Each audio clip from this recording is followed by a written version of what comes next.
السلام علیکم ورحمۃ اللہ۔ تراویح کی نیت کیسے کریں؟ کیا 20 رکعت تراویح کی نیت ایک ساتھ کر سکتے ہیں یا ہر 2 رکعت کی الگ الگ نیت کرنی ہوگی؟ یہ 2 سوالات آج کل بہت زیادہ پوچھے جاتے ہیں، چونکہ رمضان المبارک کا مہینہ چل رہا ہے اور اس مہینے میں مسلمان کثرت سے تراویح کی نماز پڑھتے ہیں۔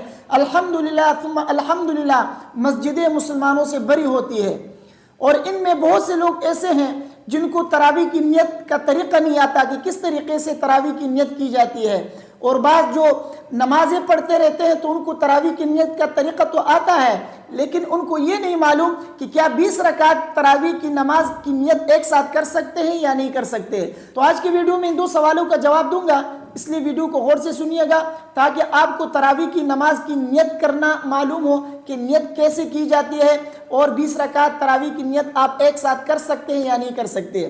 سب سے پہلا سوال کہ تراویح کی نیت آپ کیسے کریں؟ تراویح کی نیت کرنا بہت آسان ہے۔ سب سے پہلے تو آپ یہ سمجھیں کہ نیت جو ہے یہ دل کے ارادے کا نام ہے۔ آپ نے دل میں یہ نیت کر لیا کہ میں تراویح کی نماز پڑھ رہا ہوں، یہی کافی ہے، آپ کی نماز ہو جائے گی۔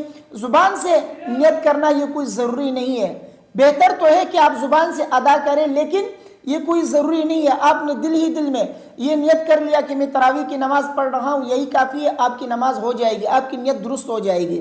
لیکن چونکہ زبان سے نیت کرنا یہ بہتر ہے، تو اس لیے آپ زبان سے نیت کیسے کریں گے یہ طریقہ آپ جان لیجئے گا۔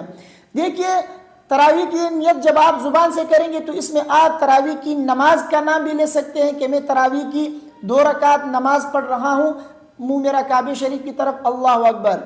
اسی طرح آپ رمضان کے قیام اللیل کا نام بھی لے سکتے ہیں کہ میں 2 رکعت رمضان کے قیام اللیل کی نماز پڑھ رہا ہوں۔ اسی طرح آپ نفل کا نام بھی لے سکتے ہیں، سنت کے نام سے بھی پڑھ سکتے ہیں کہ میں 2 رکعت سنت نماز پڑھ رہا ہوں۔ اسی طرح آپ یہ کہیں کہ میں 2 رکعت نفل نماز پڑھ رہا ہوں، لیکن بہتر یہ ہے کہ آپ یہ تعین کر لیں کہ میں 2 رکعت تراویح کی نماز پڑھ رہا ہوں، منہ میرا کعبہ شریف کی طرف، اللہ اکبر۔ یہ اس صورت میں ہے کہ جب آپ اکیلے نماز پڑھ رہے ہوں، یعنی اگر آپ اکیلے تراویح کی نماز پڑھ رہے ہیں تو پھر آپ نیت یہ کریں گے کہ میں 2 رکعت تراویح کی نماز پڑھ رہا ہوں، منہ میرا کعبہ شریف کی طرف، اللہ اکبر۔ اگر آپ امام کے پیچھے اقتدا کر کے نماز پڑھ رہے ہیں تو آپ نیت یوں کریں گے کہ میں 2 رکعت تراویح کی نماز امام حاضر کے اقتدا میں ادا کرنے کی نیت کرتا ہوں، اللہ اکبر۔ اس میں آپ کو امام حاضر کی اقتدا کا ذکر کرنا ہوگا کہ نیت میں آپ یوں کہیں گے کہ میں امام حاضر کی اقتدا میں، امام کی تعین کرنا کوئی ضروری نہیں ہے کہ آپ یہ کہیں کہ میں فلاں امام کی اقتدا کر رہا ہوں، کیونکہ ہو سکتا ہے کہ وہ کوئی اور امام ہو، یا ہو سکتا ہے کہ آپ کو اس کا نام معلوم نہ ہو، تو پھر آپ نیت نہیں کر سکیں گے۔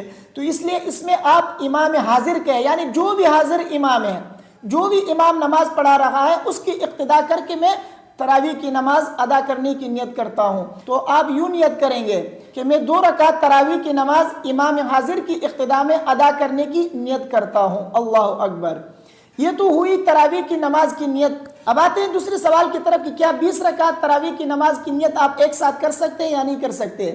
تو جواب اس کا یہ ہے کہ آپ 20 رکعت تراویح کی نماز کی نیت ایک ساتھ آپ کر سکتے ہیں، جائز ہے، لیکن بہتر یہ ہے کہ آپ ہر 2 رکعت تراویح کی نماز کی الگ الگ نیت کر لیں۔ لیکن اگر آپ ایک ساتھ 20 رکعت کی نیت کر لیں گے تو یہ بھی درست ہے۔ تو آپ نیت یوں کریں گے کہ میں 20 رکعت تراویح کی نماز امام حاضر کی اقتدا میں ادا کرنے کی نیت کرتا ہوں، اللہ اکبر۔ تو اس طرح تراویح کی نماز کی نیت ادا کی جاتی ہے۔ مجھے امید ہے کہ میری باتیں آپ کے سمجھ میں آ گئی ہوں گی۔ ویڈیو کو اپنے دوستوں کے ساتھ لازمی شیئر کیجیے گا۔ اگر کوئی سوال آپ کے ذہن میں ہے رمضان کے متعلق، نماز کے متعلق، یا کوئی اور مسئلہ آپ کے ذہن میں ہے تو آپ پوچھ سکتے ہیں، انشاءاللہ اس کا جواب میں آپ کو دے دوں گا۔ السلام علیکم ورحمۃ اللہ۔